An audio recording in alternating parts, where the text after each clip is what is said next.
First of all, you have flat electricity demand, right? The demand since really the recession in 2008 has been very flat, and in some cases actually declining. There hasn't been a lot of growth in the economy, housing, et cetera, industry, you're just not growing electricity demand.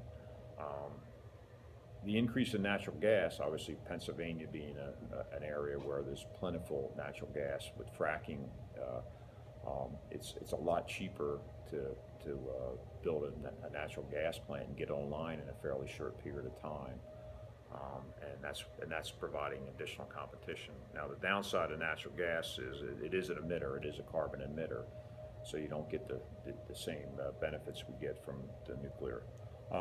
Nuclear cost, you know, they do tend, there is nuclear rising costs. There's just a lot less vendors in the industry now available, so you know you do pay a premium for some of the nuclear equipment that we have.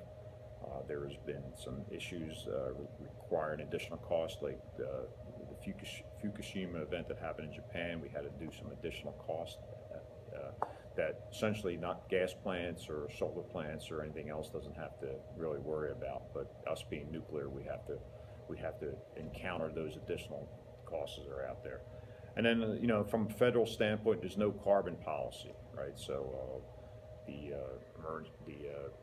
Environmental Protection Agency, there has been some starts and stops with that, but there's really nothing that says,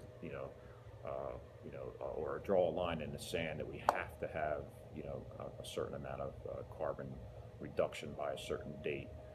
If it is, it's been moved and very challenged. So without that, we just don't get the support we need.